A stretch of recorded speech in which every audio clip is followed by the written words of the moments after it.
우리가 살아가면서 하나님 앞에 질문을 던질 때가 있습니다. 근데 그 질문을 보면 괜찮으면 질문하겠습니까? 하나님 앞에.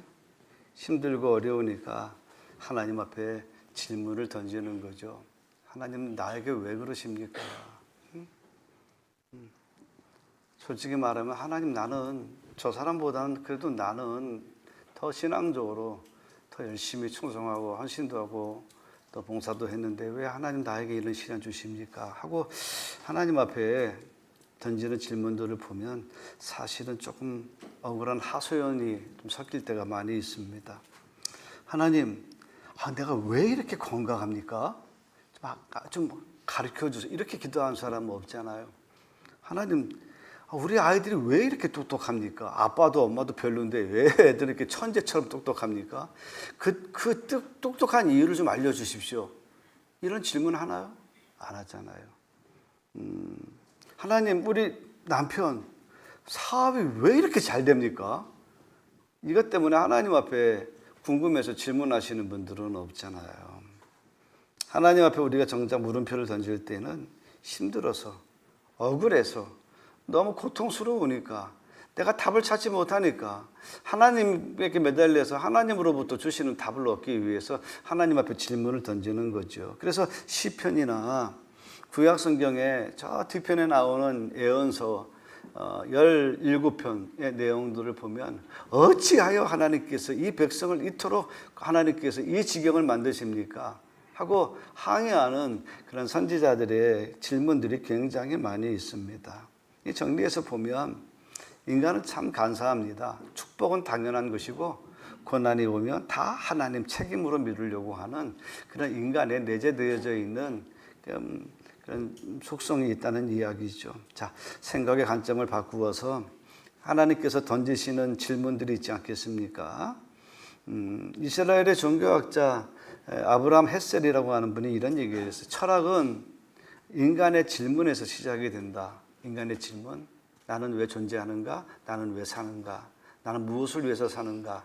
이런 인간적인 질문에서 시작이 되지만 신앙은 하나님이 우리에게 던져진 질문으로부터 시작이 된다. 그런 얘기를 했어요. 그래서 성경 속에서 하나님이 우리에게 질문하시는 내용들을 보니까 너무 은혜가 되는 거예요. 우리가 하나님께서 우리에게 주시는 질문을 못 받아서 그렇지, 은혜만 되면 하나님으로부터 우리에게 던져주시는 질문을 많이 받으시기를 바랍니다. 그래서 기도할 때 주여 속상합니다, 원망합니다, 얘기하세요. 그래서 마음을 비우세요.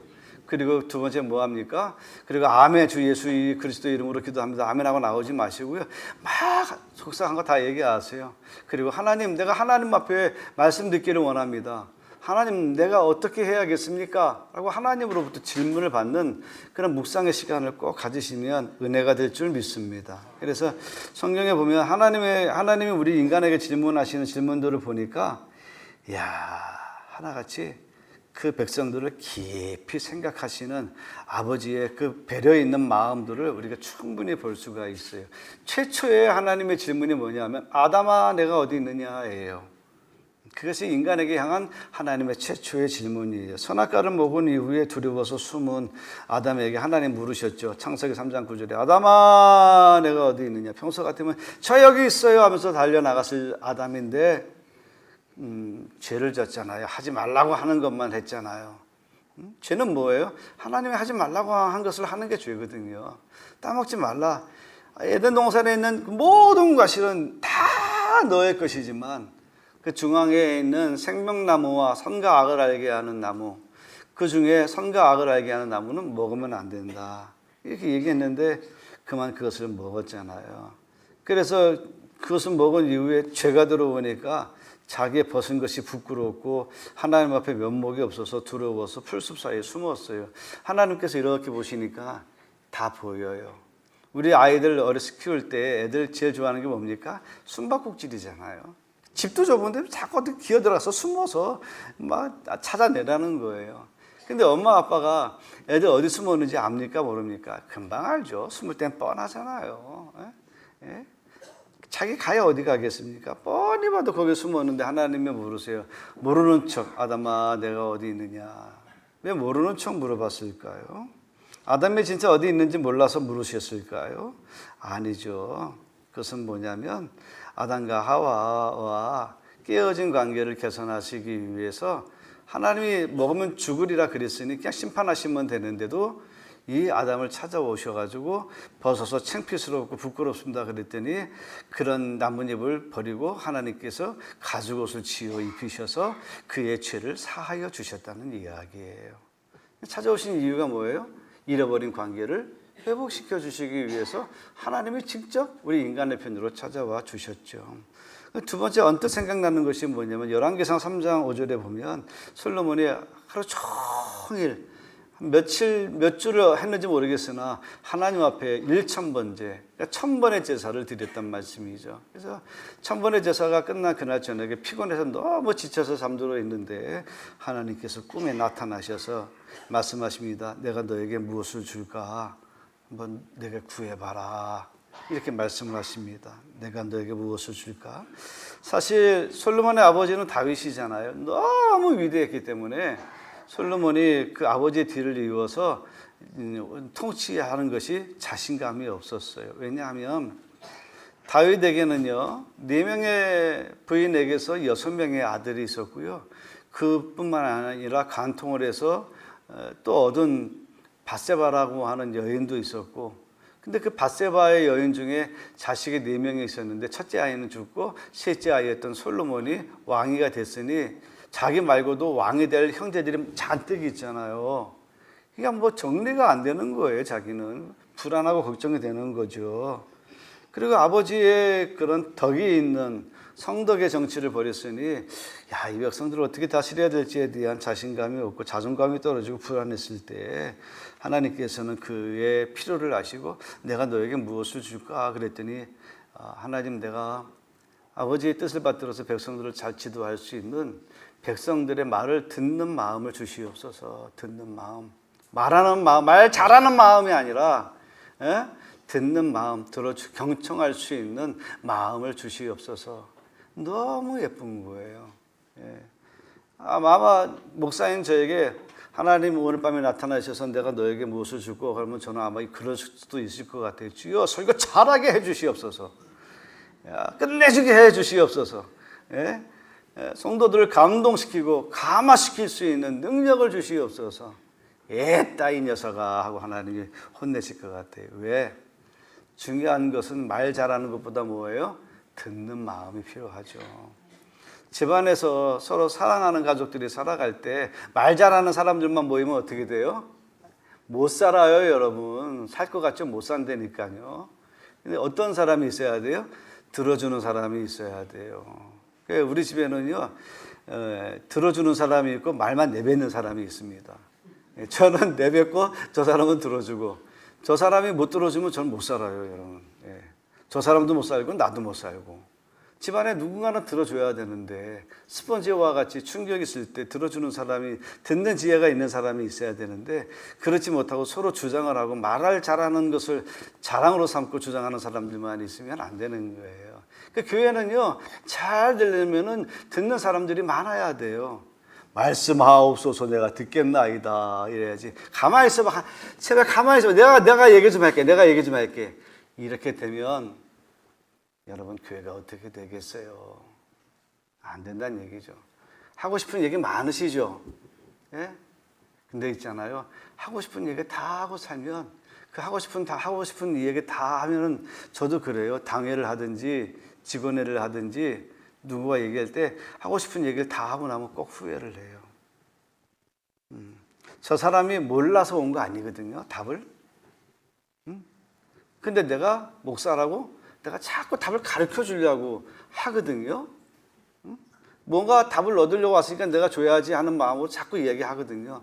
근데 결국 그건 실패한 거예요. 인생에 답을 모르는 사람이 어디 있어요? 뭐예요?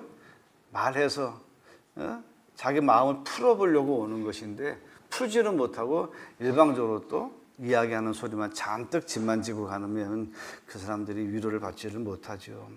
사랑하는 성도 여러분, 저희 중앙교회가 내 말 좀 들어봐 이게 아니라 말씀하옵소서 제가 듣겠나이다.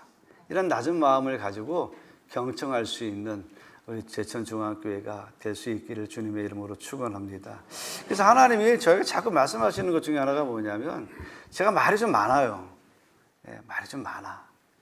그래서 기도하면 야 기동아 너 좀 말 좀 줄여라. 너 말 좀 줄여라. 말 줄여도 다 될 말들 다 될 일인데 너무 걱정이 많고 너무 말로 그것을 싸고 짐을 지고 싸고 앉아 있으니까 그런데 네가 네 승질에 죽는 거지. 좀 내려놓고 그냥 가만히 있어도 다 누가 하십니까? 다 하나님이 하실 일입니다. 하나님이. 아멘 하시면 은혜가 될 줄 믿습니다. 그렇습니다. 그럼 가정이 평안해져요. 가정이 평안해지고 교회가 평안해지고 여러분의 직장도 편안해질 줄 믿습니다. 자, 그러면 나도 이런 거 주시면 안 되나? 있어요. 솔로몬과 같이 내가 너에게 무엇을 줄 거야? 너는 내게 구하라. 이 기도의 응답을 받으려면 요한복음 15장 7절을 찾아보세요. 너희가 내 안에 거하고 내 말이 누구의 말이? 예수 그리스도의 말이 너희 안에 거하면 무엇이든지 원하는 대로 구하라. 그리하면 이루리라. 오늘도 하나님의 말씀이 여러분 안에 들어갈 수 있기를 주님의 이름으로 축원합니다. 말씀이 여러분들에게 큰 힘이 될 수 있기를 원합니다. 부활 신약으로 돌아보니까 갈릴리 바닷가에서 예수님께서 부활하신 이후에 제자들 7명을 만나셨는데 그중에 베드로에게 물으셨어요. 내가 나를 사랑하느냐? 제자들은 지금 예수님 만날 면목이 없어요. 왜냐하면 예수님 부인했고요. 또 예수님 잡혀갔을 때 다 도망간 제자들이거든요. 상식적으로 말하면 예수님께서 부활하신 이후에 제자들에게 질문하셔야 될 말은 이겁니다. 야, 너희들 왜 그랬어? 너희들 어떻게 나를 배신할 수 있어? 베드로, 너는 우리 식사할 때 너 그랬잖아. 다른 사람들을 배신해도 나는 절대 죽을지언정 주님 배신하지 않겠습니다. 그랬는데 네가 3번씩 다 굴기 전에 내가 너 3번 부인한다 그랬는데 너 그 얘기 듣지도 못했어? 너 다 굴기 전에 나 3번 부인했잖아. 그 대제사장 뜰에서 내가 신문 받을 때 너 부인할 때 나 시선 나하고 눈 마주친 거 기억나? 이렇게 예수님께서 따지셔야 되는데 예수님께서 따지지 아니하시고 말씀하셨어요. 내가 너를 사랑한다. 너와 실수와 잘못이 있지만 그럼에도 불구하고 내가 너를 사랑하는데 베드로야 내가 넘어져도 내 앞에 넘어져라. 내가 너를 붙들고 내가 너와 함께 다시 시작하기를 원하노라 하시면서 베드로에게 물으셨어요. 내가 나를 사랑하느냐? 3번 물으셨어요. 베드로가 엉엉 웁니다. 엉엉 울면서 하는 얘기가 주님 내가 주님을 사랑하는 줄 주님께서 아시지 않습니까?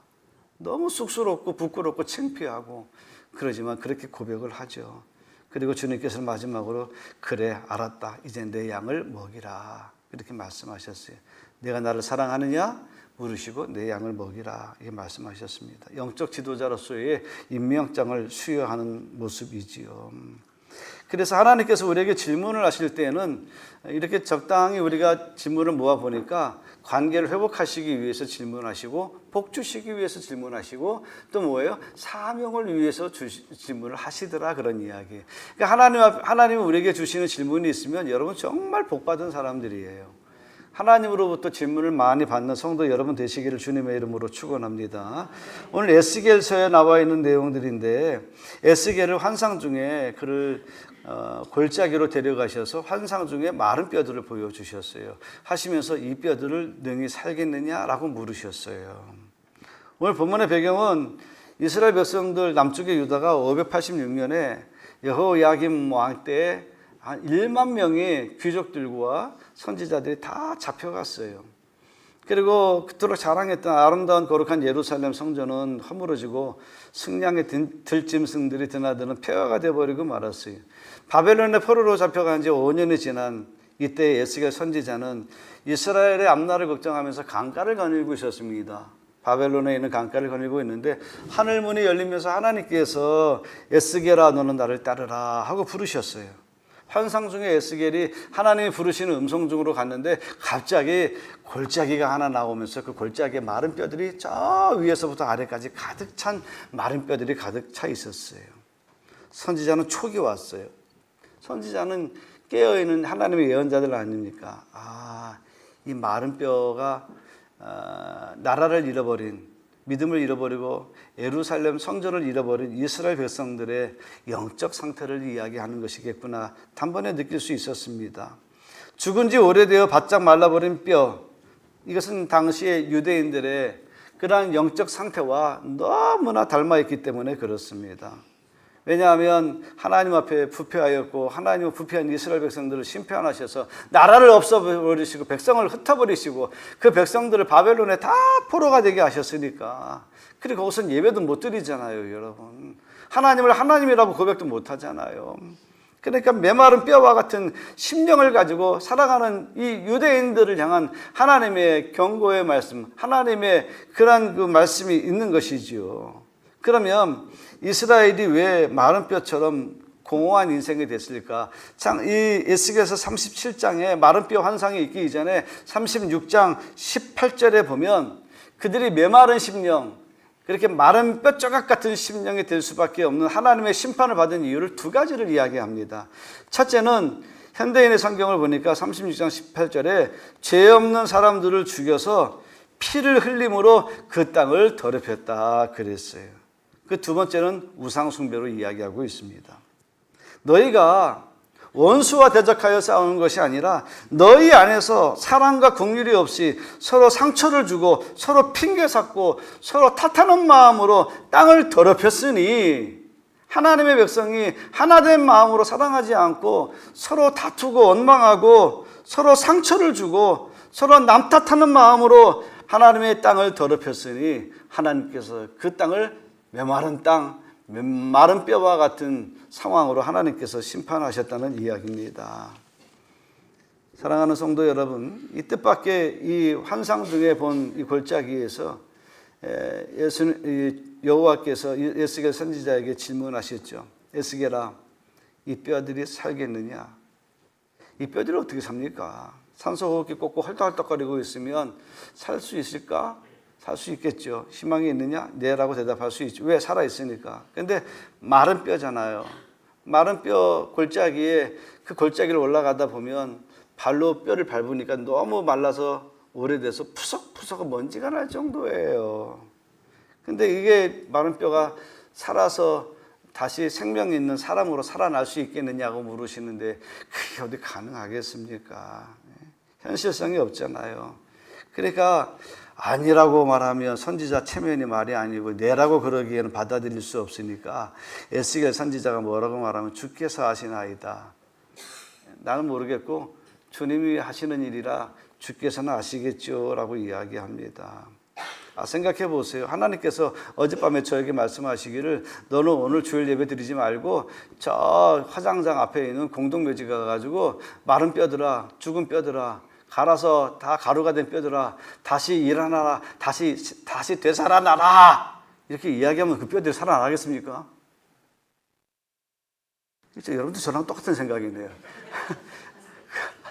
살아날 수가 없죠. 그건 말도 안 되는 이야기죠. 영적인 의미가 있는 거예요. 그러니까 이 이야기는 팩트가 아니에요. 사실이 아니에요. 환상 중이에요. 환상 중에. 그러니까 하나님께서 그 백성들을 깨닫게 해주시기 위해서 에스겔 선지자에게 보여주시는 거예요. 이렇다라고 하는 것을. 골짜기에 있는 마른 뼈들은 어떤 것일까요? 영적으로 보면 이 시대를 살아가는 현대인들의 뒷모습이에요. 앞모습이 아니라 뒷모습이에요. 앞에서는 아무 일도 없는 듯 그냥 웃고 평범하지만 사실은 그 뒤에 서 있는 뒤에 그들의 모습을 보면 매일매일 울고 살고 있어요. 잠을 못 이루고 살고 있어요. 원통하고 억울하고 속상하고 내가 행복하기 위해서 살기를 원하는데 행복한 것보다는 오히려 불행이라고 하는 큰 절벽에 내 앞을 가로막고 있어서 어찌할 바 알지를 못한 채 흐느끼며 살고 있는 내 안에 나의 존재에 대해서 느끼면서 힘들게 살아가는 사람들이 많이 있다는 이야기입니다. 불안, 불면증으로 시작되어지는 우울증, 이 문제들이 감기처럼 번져나가고 있잖아요, 여러분.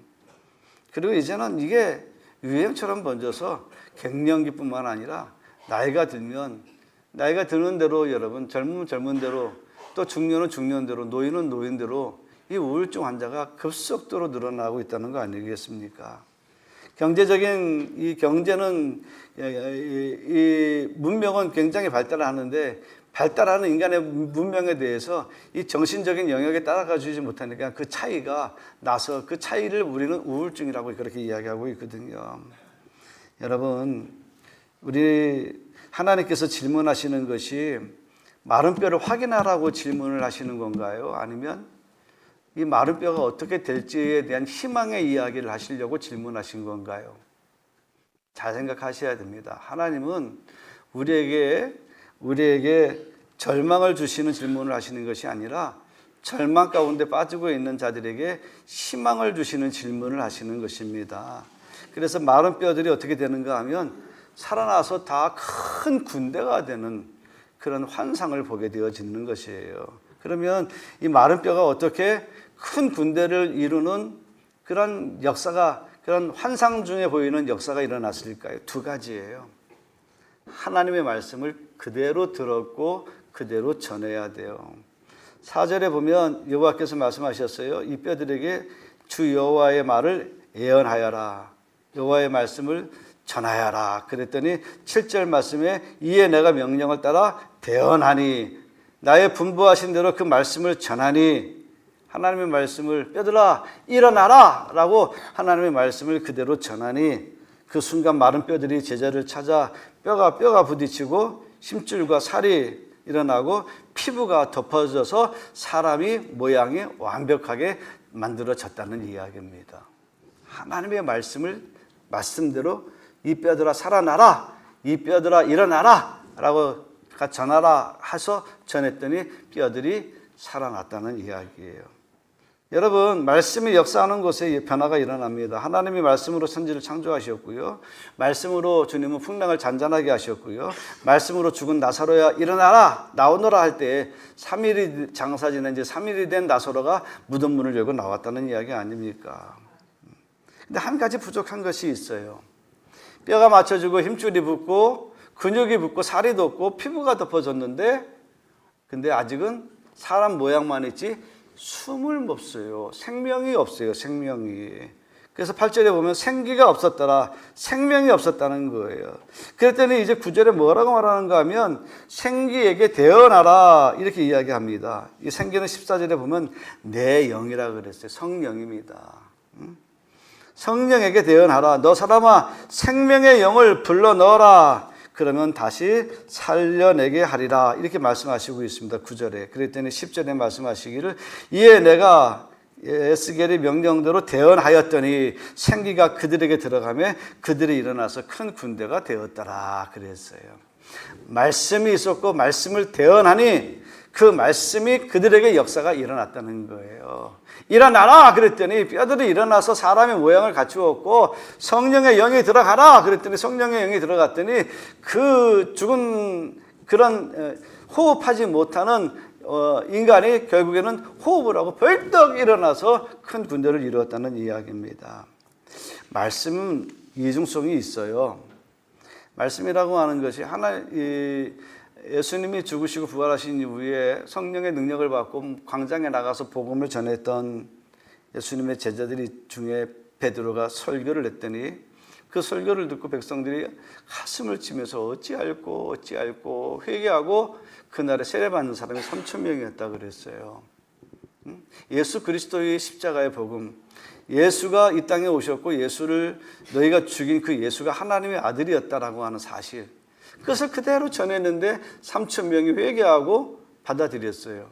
근데 똑같은 설교를 했는데 사두개인, 바리새인, 율법학자들은 저 무슨 참담한 말을 하는가?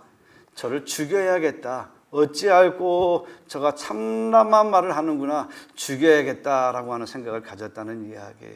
어떻게 같은 설교를 듣고 어떤 사람은 은혜를 받고 하나님의 백성이 되고 어떤 사람들은 같은 설교를 듣고 저를 죽여야겠다라고 하는 생각을 가질까요? 이게 참 어려운 거예요. 하나님의 말씀은 말씀대로 전하는데 듣는 마음의 밭이 돌짝밭 같고 여러분 길가와 같으면 그 말씀은 집밥일 뿐이에요. 여러분 하나님의 말씀을 그 말씀은 은혜로 받아들이시는 그 은혜가 있으시기를 주님의 이름으로 축원합니다. 하나님의 말씀은 살라고 하는 말씀이지 하나님의 말씀은 죽으라라고 하는 이야기는 아니거든요. 그러니 오늘도 생명의 말씀을 통하여서 마른 뼈 같은 우리의 심령들이 회복되어지는 은혜가 있을 뿐만 아니라 성령이 우리 안에 들어와서 우리의 죽은 호흡이 다시 되살아나는 은혜 역사가 있기를 주님의 이름으로 축원합니다. 오늘 이 시대를 보면 생명력 없는 무기력에 빠져있는 교인들이 있습니다. 형식에 매여 있어서 변화할 줄 모르는 그런 교회들이 있습니다. 바로 마른 뼈와 같은 모습들입니다. 요한계시록에 있는 7교회 중에 사다교회에는 살아있다 하는 이름은 있으나 정작 너희는 죽은 자로다 그랬어요. 제가 300명의 예배제에 대한 이야기를 종종 자주 해석해서 말씀을 드리는 이유가 뭐냐면, 이제 제가 예배를 드리면 저 뒤에 있는 우리 집사님께서 오늘 예배 인원이 몇 명이다 이렇게 체크하시고 누가 빠졌고 누가 출석하셨는지를 다 체크해서 보고를 해 주십니다. 그것은 우리에게 모여져 있는 사람의 모양이죠. 근데 하늘에 계신 하나님께서 이 예배를 받으시면서 오늘도 예배 인원을 체크하실 거예요. 근데 우리가 체크하는 예배 인원과 하나님이 체크하는 예배 인원이 달라요. 우리는 사람의 머릿수를 세지만 하나님은 이 시간에 여기 오셔서 신령과 진정으로 그 마음의 중심을 보셔서 진짜로 하나님 앞에 굴복하여 그 말씀이 나의 말씀으로 받아들이는 생명의 말씀으로 받아들이는 사람들을 하나님께서 체크하신다는 거예요. 여러분, 그 예배의 수가 300명이 돼야 된다는 이야기입니다.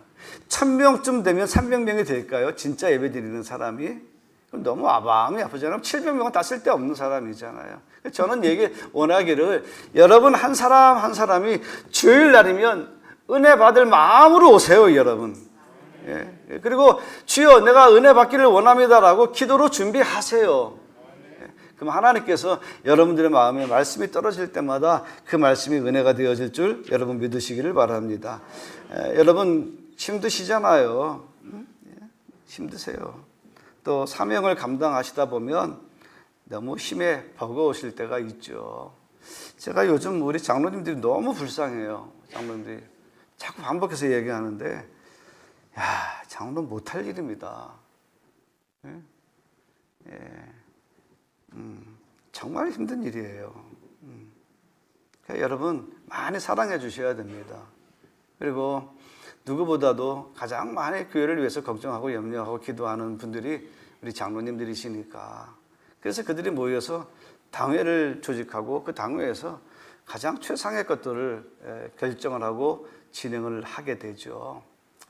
그러면 그런 것에 대한 또 존중의 의미도 우리에게 있어야 될 줄 여러분 생각하시고, 하여튼 우리 장로님들 여러분들 많이 격려해 주시고 또 잘한다고 칭찬해 주셔서 그 칭찬이 더더욱 우리에게 힘이 되고 은혜가 되는 역사가 있기를 원합니다. 자, 화면 한번 띄워주세요. 하나님은 우리에게 이렇게 말씀하십니다. 자, 2줄이죠. 우리 한번 같이 읽겠습니다. 시작. 너희 마른 뼈들아 여호와의 말씀을 들을지어다. 생기에서 사방에서 불어와 이 뼈들을 살려내라. 여러분 말씀대로 회복되어지는 역사가 일어나시기를 주님의 이름으로 축원합니다. 마른 뼈와 같은 우리의 메마른 심령들이 회복되어져서 여호와의 군대를 이루시기를 주님의 이름으로 축원합니다. 여러분 절망스러운 얼굴 걷어치우십시오. 우울한 언어, 포기하는 언어, 과거의 실패에 매여서 자신 없는 얼굴 다 집어치우십시오.